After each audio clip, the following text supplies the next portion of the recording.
नमस्कार दोस्तों। आज के समय में अमेरिका ने लगभग सब देशों को अपना दुश्मन बना लिया है। पर अगर आज अमेरिका को सबसे बड़ा दुश्मन कोई मानता है तो वो है उत्तर कोरिया। क्योंकि उत्तर कोरिया को पूरी तरीके से बर्बाद करने का अगर किसी देश ने काम किया है तो वो है अमेरिका। अगर उत्तर कोरिया के सबसे ज्यादा शहर को किसी ने तबाह किया तो वो है अमेरिका। और इसी उत्तर कोरिया के अंदर लाखों लोग मारे गए, उसका कारण भी है अमेरिका। और आज भी इसी अमेरिका की वजह से उत्तर कोरिया और दक्षिण कोरिया दोनों देश युद्ध जैसी स्थिति में बने हुए हैं। यानी कि आने वाले टाइम में किसी भी दिन दोनों देश आपस में लड़ा सकते हैं। आज इसी अमेरिका ने उत्तर कोरिया के आसपास परमाणु मिसाइलें तक तैनात कर रखी है और हजारों की संख्या में यहां पर अमेरिकी सैनिक इसने बिठा रखे हैं। तो आज की इस वीडियो में हम जानने वाले हैं कि आखिरकार एक इतना बड़ा देश कोरियाई जो दो देशों में विभक्त हुआ, आखिरकार ये किसका गुलाम हुआ करता था, इसके अंदर भारत ने किस प्रकार से इसका समर्थन किया और पाकिस्तान ने किस प्रकार से इसका साथ दिया और इसके साथ ही रशिया चाइना ने किस प्रकार से भूमिका निभाई है, उन सब के बारे में हम चर्चा करने वाले हैं। मेरा नाम है अंजलि और मैं आप सभी का स्वागत करती हूं एग्जाम नारी के यूट्यूब प्लेटफॉर्म पर। सबसे पहले हम उत्तर कोरिया की थोड़ी सी हिस्ट्री को जानेंगे और उससे थोड़ा सा आगे बढ़ेंगे कि किस प्रकार से अमेरिका ने आज भी उत्तर कोरिया को बहुत पाबंदी में रखने की कोशिश करी है। देखिए, साल हुआ करता था 1910 का, तो 1910 से लेकर 1945 तक उत्तर कोरिया गुलाम हुआ करता था जापान का।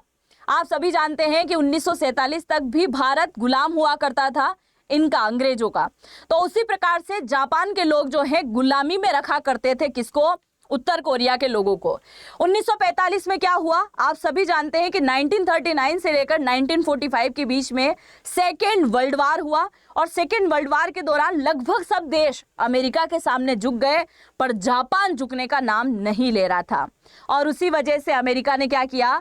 परमाणु बम गिराए हिरोशिमा नागासाकी के अंदर। और उस समय जापान की कमर कहीं ना कहीं टूट गई थी, और जब खुद की कमर टूट गई है तो दूसरे देशों के ऊपर क्या ही राज किया जाएगा।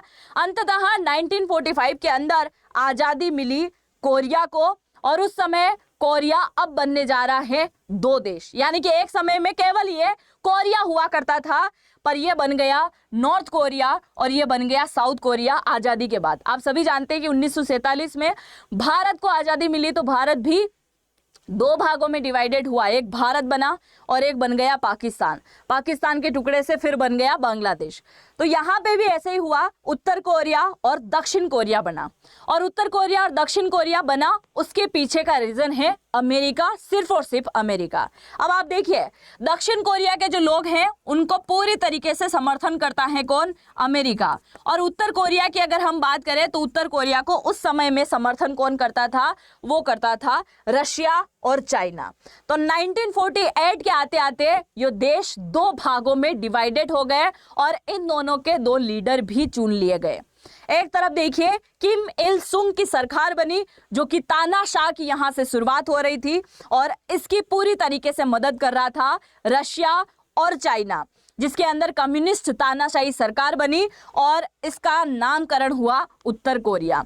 और दूसरी तरफ बना सिंगमन री की सरकार, जो कि एक लोकतांत्रिक सरकार थी, और ये बना दक्षिण कोरिया। किसकी मदद से? अमेरिका की मदद से। देखिए, यहाँ पर जो उत्तर कोरिया है वो शुरू से चाहता था कि दो देश ना बनकर केवल एक देश बने और उस देश के ऊपर किसका राज हो? तो वो राज हो किम इल सुंग का। पर अमेरिका चाहता था कि ये एक लोकतांत्रिक देश बने और उसी के चलते समर्थन कर दिया किसका? सिंगमन री का। और ये लोकतांत्रिक देश बनाने के चक्कर में इसे दो भागों में डिवाइडेड कर दिया। अब आप देखिए, इसी के चलते पूरे विश्व के अंदर भी दो गुट डिवाइड हो गए थे। यहाँ पे केवल दो देश नहीं बने, इन दो देशों के साथ साथ विश्व में भी लगभग सब देश बंटना शुरू हो गए थे। क्योंकि यहाँ पे यही बात आती है, जैसे आज अगर हम बात करें अमेरिका की, अमेरिका ने भारत के ऊपर क्या किया? भारत के ऊपर सीधा सीधा व्यापार को लेकर टैक्स लगाने की बात करी, टैरिफ लगाने की बात करी। तो इसमें कई सारे देश भारत का समर्थन करने के लिए आ गए। चाइना आ गया है, रशिया आ गया है, फ्रांस, ब्राजील, कई सारे देश समर्थन करने आ गए। तो उस समय भी जब उत्तर कोरिया दक्षिण कोरिया बना था, दो देश अलग अलग बने, तो उस समय भी विश्व में लगभग सब देश जो हैं दो गुट में बंट गए। रशिया, चाइना और इनके समर्थित देश अलग हो गए, और अमेरिका, संयुक्त राष्ट्र और इनके समर्थित देश जो हैं पूरी तरीके से अलग हो गए। अब इतनी सारी चीजें चल रही थी, एक दिन जो है उत्तर कोरिया के उस समय के तानाशाह ने रशिया और चाइना को बोला कि काम करते हैं, किसी भी तरीके से, चाहे ताकत से हो या प्यार से हो, दक्षिण कोरिया को भी फिर से उत्तर कोरिया के साथ मिला के फिर से केवल एक ही कोरियाई देश बनाते हैं। ठीक है भाई, उत्तर कोरिया ने सोचा कि अटैक करेंगे और इसकी वजह से पूरा कोरिया अपने अंडर में ले लेंगे। तो इन्होंने पूरी शक्ति लगाते हुए क्या किया, 1950 से लेकर 1953 के बीच में एक युद्ध लड़ा। 1950 में युद्ध की शुरुआत करी थी 25 जून को। 25 जून को क्या किया, दक्षिण कोरिया के अंदर अटैक कर दिया। अटैक इस वजह से किया था कि लोकतांत्रिक सरकार को अगर हटा देंगे तो इसके अंदर क्या होगा, पूरे देश में तानाशाह की सरकार हो जाएगी। जब ये बात उत्तर कोरिया, मतलब जैसे उत्तर कोरिया ने दक्षिण कोरिया पर अटैक किया और दक्षिण कोरिया ने ये बात जैसे ही अमेरिका तक पहुंचाई, तो अमेरिका ने अपनी कई सारी सेना को कहां भेज दिया, दक्षिण कोरिया के अंदर भेज दिया। और अमेरिका लगातार उत्तर कोरिया में बमबारी करना शुरू हो गया। और उसी बमबारी के चलते उस समय यानी कि 1950 से लेकर 1953 3 साल का यह युद्ध चला, जिस युद्ध के लिए कहा जाता है कि आज भी अगर इस युद्ध के पूरे महीने काउंट किए जाए तो 3 साल 1 महीना यानी कि 37 दिन तक यह युद्ध चला। और उस 37 दिन के युद्ध के अंदर उत्तर कोरिया के पास में इतने ज्यादा मजबूत हथियार नहीं हुआ करते थे। हालांकि हथियार तो थे पर अमेरिका के मुकाबले में थोड़े से कम थे। और उस समय अमेरिका लगातार दक्षिण कोरिया की मदद करते हुए उत्तर कोरिया के ऊपर कई ज्यादा बमबारी करता रहा, जिसकी वजह से उत्तर कोरिया में लाखों लोगों की मौत हो गई। और आज भी उत्तर कोरिया की पीढ़ी दर पीढ़ी उसमें सबसे ज्यादा अगर किसी को अपना सबसे बड़ा दुश्मन मानते आई है तो वो है अमेरिका, क्योंकि लाखों लोगों की मौत हो गई। उत्तर कोरिया के शहर बर्बाद कर दिए और ये किसने किया, अमेरिका ने किया। और आज भी उत्तर कोरिया के तानाशाह यही बात बोलते हैं कि शायद उस समय भी अमेरिका हमारे युद्ध के बीच में ना कूदा होता तो आज उत्तर कोरिया दक्षिण कोरिया ना जानती दुनिया, केवल एक देश को जानती और इसका नाम होता कोरिया और केवल कोरिया। पर इसने क्या किया, बहुत ज्यादा हस्तक्षेप किया। 25 जून को युद्ध शुरू हुआ 1950 में, 27 जुलाई 1953 में यह युद्ध खत्म हुआ। और इस युद्ध को इस प्रकार से सीज फायर कर दिया गया, ना कोई शांति वार्ता, ना किसी प्रकार का समझौता, एकदम सडनली 37 महीने के बाद में अमेरिका ने इस युद्ध को रोक दिया। और यह युद्ध इस प्रकार से रुका है कि आज भी किसी भी दिन शुरू हो सकता है। मतलब कोई तो शांति वार्ता होना चाहिए, एकदम से सीज फायर कर दिया। और उसी वजह से आज भी उत्तर कोरिया दक्षिण कोरिया दोनों ही देश क्या करते हैं, अपनी मिसाइलों को तैनात रखते हैं और इस बात की पुष्टि भी करते हैं कि आने वाले टाइम में एक दिन ऐसा जरूर आएगा कि दोनों देश आपस में लड़ाएंगे जरूर। और उसी लड़ाई के चलते उत्तर कोरिया अभी से अपनी तैयारी में लग चुका है। और आप सभी जानते हैं ये उत्तर कोरिया ने क्या किया है, परमाणु तक बना लिया है। आज दक्षिण कोरिया के पास में परमाणु नहीं है, पर अमेरिका, नाटो देश ये बात बोलते हैं कि दक्षिण कोरिया इस परमाणु का उपयोग कर सकता है। वो इन परमाणु को, जो अमेरिका के पास परमाणु है, उन्हें अपना ही परमाणु समझे। पर यह बात उत्तर कोरिया को अच्छे से पता है कि इन फ्यूचर में अगर लड़ाई हुई तो अमेरिका फाइनली हमें परमाणु की धमकी देगा, क्योंकि उस समय जापान के पास में परमाणु नहीं था, फिर भी अमेरिका ने जापान के ऊपर परमाणु छोड़ने में 1 मिनट का भी समय नहीं लगाया। तो कभी उत्तर कोरिया दक्षिण कोरिया लड़ा जाएंगे तो उत्तर कोरिया के ऊपर परमाणु छोड़ने में क्या टाइम लगाएगा। इसीलिए उत्तर कोरिया ने परमाणु बम का निर्माण किया और आज उत्तर कोरिया के पास में तकरीबन 50 से 70 के आसपास परमाणु बम मौजूद हैं। अब इसमें कई सारी बातें सुनने को मिलती हैं कि जब इसने परमाणु बनाए तो इसके पास में कई सारे रिसर्च करने वाले व्यक्ति, वैज्ञानिक और इंजीनियर, कई सारे व्यक्ति जो है चाइना ने मुहैया करवाया। कुछ बातें ये भी आती हैं कि इसके द्वारा जो परमाणु बनाया गया था वो पाकिस्तान के चुराए हुए ब्लूप्रिंट के अकॉर्डिंग था, यानी कि चाइना और भारत, चाइना ने तो पाकिस्तान की मदद करी ही थी, पर इसने उत्तर कोरिया की भी मदद करी और बाकी के जो ब्लूप्रिंट थे पाकिस्तान के पास में वो सारे के सारे इसने उत्तर कोरिया को दिए हैं। मतलब पाकिस्तान सबसे बड़ा सहयोगी है इसका परमाणु बम बनाने के लिए। और अगर आप परमाणु बम से रिलेटेड पूरा वीडियो चाहते हैं तो मुझे जरूर से कमेंट सेक्शन में लिख दीजिएगा, मैं जरूर से लेके आ जाऊंगी। तो इसने क्या किया, खासकर अमेरिका को ध्यान में रखते हुए ही क्या किया है, यहाँ पर परमाणु बम बनाने का काम किया है। अब परमाणु के साथ साथ सबसे ज्यादा गोला बारूद बनाने का काम कर रहा है। आगे मैं आपको बताने वाली हूं कि कौन कौन से मोर्चे को लेकर यह अमेरिका को अपना दुश्मन मानते आया है। पर उससे पहले आप देखिए इसने तैयारी किस प्रकार से कर रखी है। अब देखिए अभी रशिया और यूक्रेन का युद्ध चल रहा है और युद्ध के दौरान सबसे ज्यादा गोला बारूद की जरूरत होती है रशिया को। तो रशिया सबसे ज्यादा चीजों को कहां से मंगवा रहा है, वो मंगवा रहा है उत्तर कोरिया से। उत्तर कोरिया सैन्य सहायता तक भेज रहा है। आपने एक सोशल मीडिया पर वायरल वीडियो जरूर से देखा होगा जिसके अंदर किम जोंग उन, जो उत्तर कोरिया का फिलहाल तानाशाह है, उसकी आंखों में भी आंसू थे जब वहां के सैनिक शहीद हो गए थे रशिया के और यूक्रेन के युद्ध के दौरान। तो रशिया क्या करता है, इसे आर्थिक सहायता देता है और बदले में ये क्या करता है, उन्हें मिसाइलें और कई प्रकार के गोला बारूद और सैन्य सहायता देने का काम करता है। वहीं सवाल ये आता है कि अगर हम भारत की बात करें तो भारत किस प्रकार की प्रतिक्रियाओं को लेकर चलता है उत्तर कोरिया को सोचते हुए। देखिए उत्तर कोरिया को लेकर जब भी बात आती है तो यही सुनने में आता है कि वो पाकिस्तान का थोड़ा सा समर्थक ज्यादा है, मतलब पाकिस्तान के साथ में तालमेल ज्यादा है, इसलिए भारत थोड़ी सी दूरी बना के चलता है। और दूरी बनाने का मतलब ये नहीं है कि उत्तर कोरिया भारत का दुश्मन हो गया है। एक बार उत्तर कोरिया के अंदर आपदा आई थी जिसके चलते भारत ने इसकी मदद करी थी दवाइयों को लेकर, खान पान को लेकर, और जितनी भी चीजें होती हैं, राहत सामग्री होती हैं, वो सब की सब जो है मुहैया करवाने का काम किया था भारत ने। अब बात यह भी आती है कि अमेरिका उत्तर कोरिया का दुश्मन क्यों बना हुआ और दक्षिण कोरिया इतना अच्छा क्यों लग रहा है। तो इसके पीछे रशिया ने भी इस बात को क्लियर कहा था कि भारत को समर्थन करना चाहिए, हम समर्थन करते हैं, यानी कि रशिया समर्थन करता है, चाइना भी समर्थन करता है।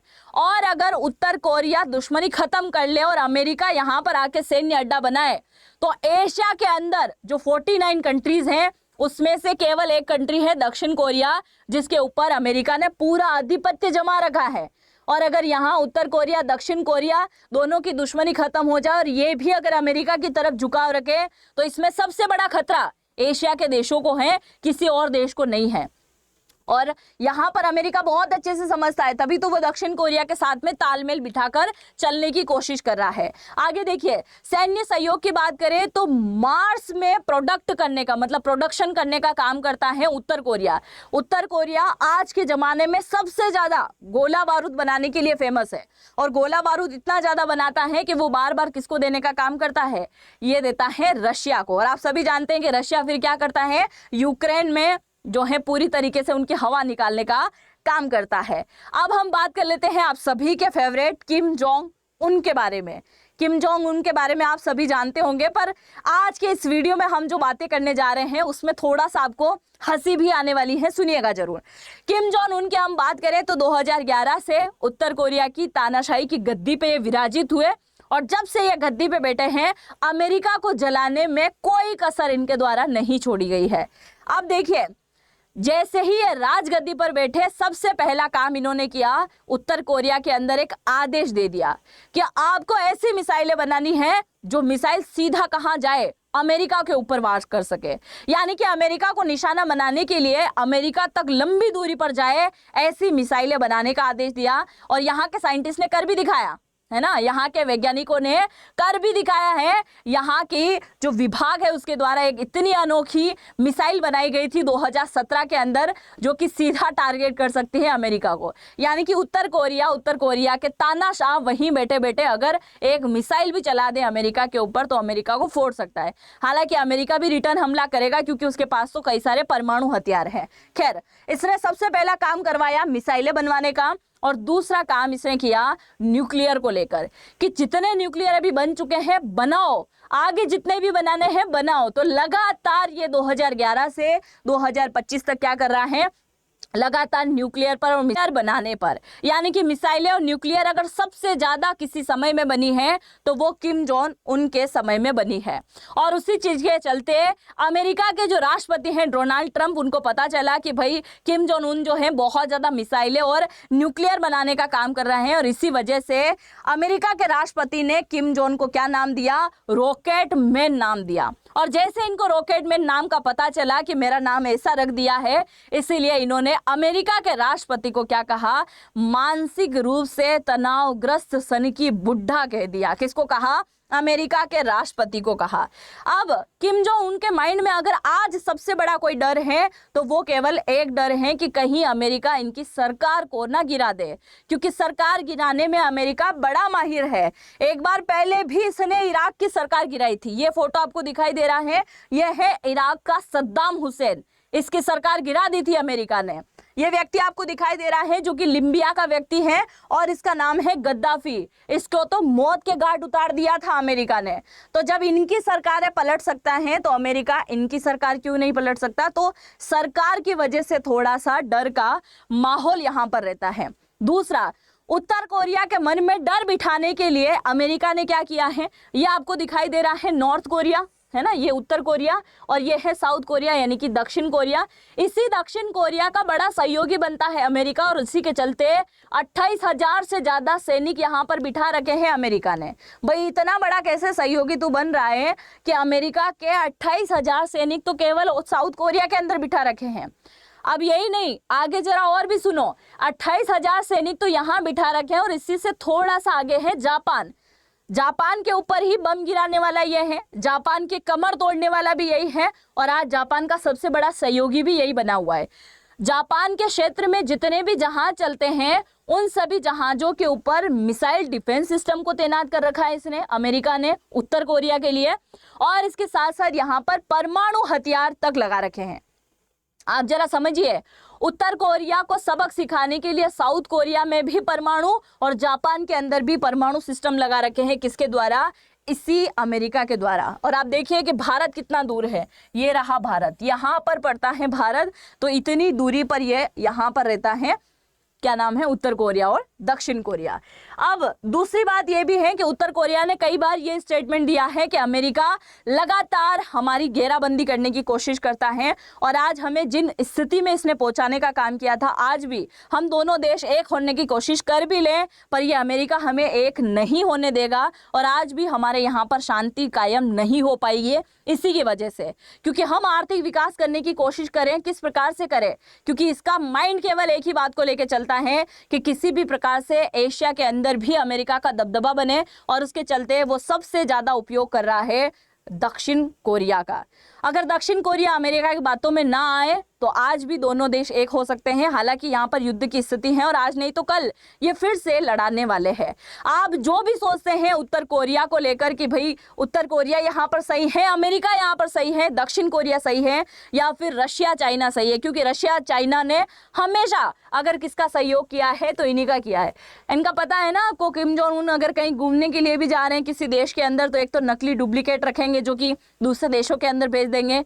एक दूसरा ये भी है कि भाई इनकी खुद की ट्रेन लेके जाते हैं, कोई फाइटर जेट वेट नहीं है इनके पास, है ना, अलग से इनकी ट्रेन जाएगी किसी देश के अंदर जा रही है। तो बड़े खतरनाक आदमी है भाई ये।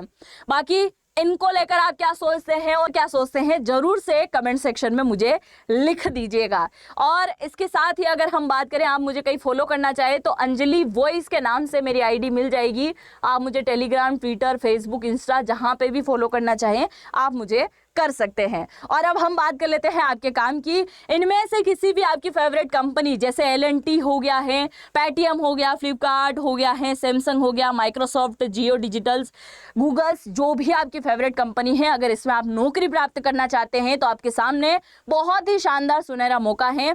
एक कोर्स आपको ज्वाइन करना होगा, उसको आपको कंप्लीट करना होगा, देन आप इनमें से किसी भी कंपनी के अंदर नौकरी प्राप्त कर सकते हैं, क्योंकि यहाँ पर हजारों की संख्या में लोगों की नौकरी लगी है। 91,000 यानी कि 91,000 से ज्यादा स्टूडेंट ऑलरेडी इस कोर्स को ज्वाइन करने के बाद नौकरी लग चुके हैं। और इनके सालाना आय की हम बात करें तो 47 लाख पर एनुअल इनकी जो है सैलरी है, यानी कि 12 महीने की सैलरी 47 लाख से भी ज़्यादा इनकी यहाँ पर मिलती हैं। तो आप भी ज़रूर से ज्वाइन कर लीजिएगा। एक कोर्स आप यहाँ पर लोगे और आपको यहाँ पर 200 से भी ज़्यादा प्रकार की चीज़ें सिखाई जाएगी, जिसके अंदर रहने वाला है data science, ethical hacking, AWS, CC+, Java, Python, DSA, competitive coding, cloud computing, बहुत प्रकार की चीजें आपको यहाँ पर सिखाने वाले हैं। इसीलिए आज ही ज्वाइन कर लीजिएगा। और ये सब कुछ कहाँ मिलेगा? इसी वीडियो के कमेंट सेक्शन में जैसे जैसे ही आप जाओगे, पहला कमेंट मैंने पिन कर रखा है, उस पर आप टैप करोगे, एक लिंक दे रखी है, उस पर टैप करोगे तो आपको अपना नाम डालना है, मोबाइल नंबर डालना है, ईमेल आईडी डालना है और डिस्काउंट प्राप्त करने के लिए कोड डालना है AN15। AN50 कोड जैसे ही लगाओगे आपको यहाँ पर 50% ऑफ मिल जाएगा। तो जरूर से इस कोड का इस्तेमाल कीजिएगा और अच्छी खासी छूट यहाँ पर पाइएगा। बाकी इस वीडियो के बारे में आप जो भी सोचते हैं जरूर से कमेंट सेक्शन में लिख के जाइएगा। हम मिलते हैं नेक्स्ट वीडियो में, तब तक के लिए जय हिंद, जय भारत।